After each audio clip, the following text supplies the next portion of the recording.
So first, i-discuss muna natin yung topic 1, set and relations. So what is a set? So a set is a collection of objects or elements. So ang set is a collection of distinct and well-defined objects which can be anything from numbers, letters, elements, or even other sets. Sets are fundamental in mathematics and are denoted by curly bracket. Example, A equals open curly bracket 1, 2, 3, and 4, and 5 and close curly bracket. Then sa example, B equals open curly bracket apple, banana, and orange, So parang ganun. Then next slides, set operation. Ito ang mga set operation, ang union and intersection, complement, at ito yung kanang symbol sa union, then ito ang symbol sa intersection, then ito naman sa complement. So union is a combine all elements from two sets. Then sa intersection, common elements of sets. Then complements elements not in a set but in the universal set. So next slide. Union is, so ito yung union. So ito yung symbol sa union. The union of two sets A and B, denoted as A union B, is a new set that contains all elements that are in either set A or B or both. So ang union ay pinagsamang set. Halimbawa, A equals open curly bracket 1, 2, and 3 and close curly bracket. Then sa B equals open curly bracket 3, 4, and 5 close curly bracket. So sa union is A union B equals open curly bracket 1, 2, and 3, 4, and 5 close curly bracket. So ang union parang pinagsama lahat ng elements katulad sa A and B, pinagsama. So pinagsama siyang lahat, kaya ang 2 at 3 and 4, 5 sa A and B nilagay dito. Then intersection. So ito yung symbol ay elements ay symbol ng intersection. So ito, the intersection of two sets A and B, denoted as intersection B, is a new set that contains all elements that are common to both set A and set B. So ang intersection ay common ng element ng dalawang set.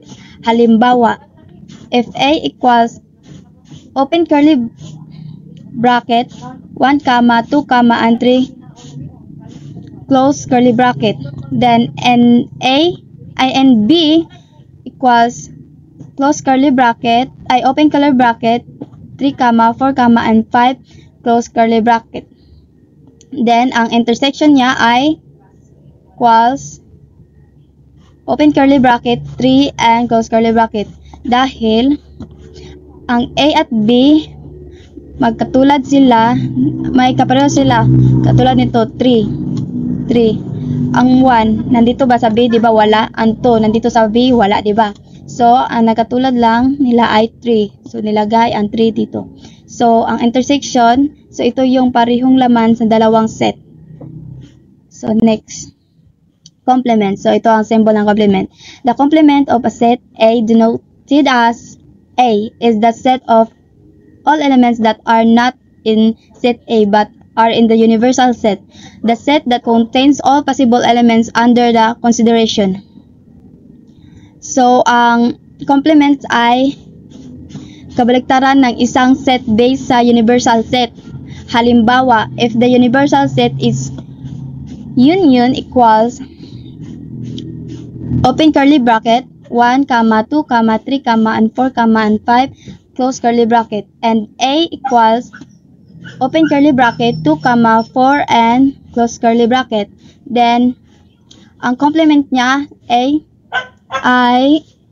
1 and 3 and 5.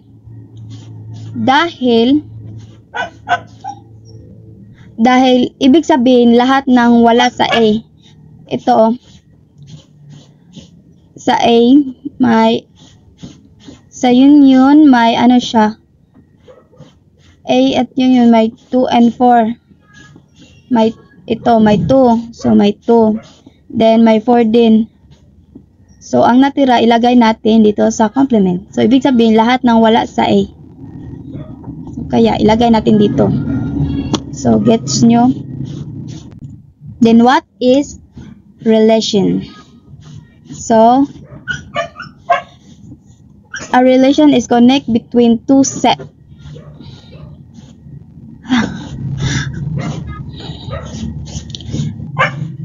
So, ang relation ay connection ng mga elements sa set. Halimbawa, student, course, or employee and manager. Then,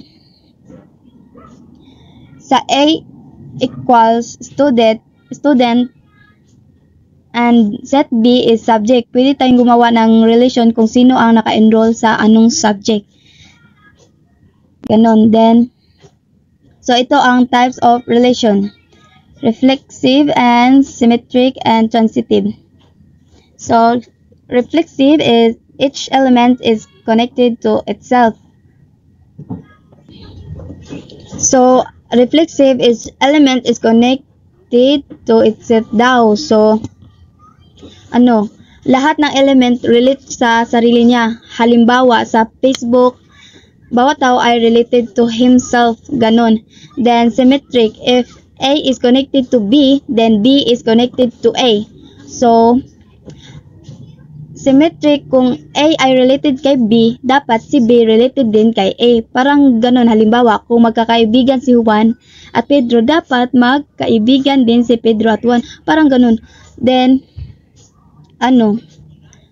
transitive, if A is connected to B and B to C is connected to C. So, siya? So, kung si A related kay B at si B related kay C, dapat si A related din kay C. Halimbawa, kung may direct bus papuntang City A to City B at si City B to City C, ibig sabihin may daan din sa A to C. So, may dadaanan din ang A to C. May daan din sila. So, existential quantifier. So, ang morning symbol sa existential quantifier kanang nabaliktad na E. So, the existential quantifier is used to express that there exists at least one element in given domain for which the predicate is true. So, meaning, there exists at least one, dili kinahanglan tanan value true. Basta naay lang usa ka example nga true, sakto na ang statement. So, example is essential, open parenthesis, x and less than 0, and close parenthesis means there exists an x such that x is less than 0. So, in IT, checking if my database has a list or one negative value like a diff or error code, basta naalang usa ka satisfied na kondisyon. Then, example, existential user is online equals true. So, in chat application, basta na at least one user online, makaingon ta nga, someone is online. Dili kinahanglan na tanan user online, basta naa lang usa ka active true na ang statement. So, next example is sa files, like existential files that type equals virus, nga na. So, in antivirus software, basta na-detect nga naa at least one infected file, so the program will trigger a warning. So even if only one file is a virus, the statement become a true. Good day everyone, I am Lira Garcia from this IT student. So today I will share with you a topic, reflexive relation. So what is relation? So relation is just a connection or link between things. So ang relation daw is means connection or link sa mga butang. Example, teacher teaches student. Like example, ako estudyante nya ang teacher nagtudlo. Ang teacher nagtudlo nako kana mo na siya ang relation na siya. So relation equal connection. So next, what is reflexive relation? So reflexive relation means every element is connected itself. So ano siya? Kung magtanaw ka sa amin, ako ra makakita sa ang sarili. So reflection is like a mirror. Ikaw nakita sa imong sariling kaugalingon. So ang ana ang reflexive relation means every element is connected to itself. So next, example with numbers. So we have example here. If we have numbers 1, open curly bracket, 1, comma, 2, comma, and 3, and close curly bracket, reflexive relation includes. So sample, let's try number, ano siya? Reflexive relation na adyo dapat 1, 1, comma, 1, and 2. Kanang pares-pares na siya ba? Marag reflexive. Nga na siya ba kanang ang 1 dapat na siya pares sa pagka-1. Para ano siya. Then, so ngano kay ang number kailangan makonect sa iyang kagalingon. So ngana na siya guys. Then, okay. So next, real life example. I am myself, you are yourself. Everyone is connected to themselves. So each person is connected to themselves. Mo na siya reflexive relation. Murag moingon kag I am me. Ngana siya ba? Ngana siya. Then, so picture example kaning katanaw ka sa mirror kinsa imong makita. So imo jung kaugalingon. Kana mo na siya reflexive. So kita kaning bata nagtanaw sa mirror. Mo na siya. So why it important? So reflexive relation is one of the basic building blocks in mathematics. So kay ang reflexive relation sa pinaka-basic na klase na relation kung makasabot ta ani mas sayon sabton ang ubang klase nga relation. So it's help us study and organize connection. So next slide is, so reflexive is every element is connected to set. So recap lang na to ha. So then example, dapat ang 1 nagyapon siya pares na 1.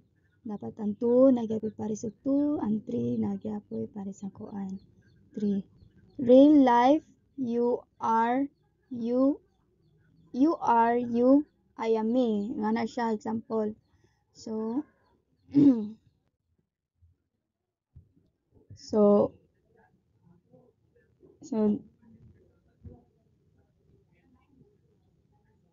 mo na siya ang reflexive relation. Now you know reflexive relation means, so everything is related to itself, just like a mirror.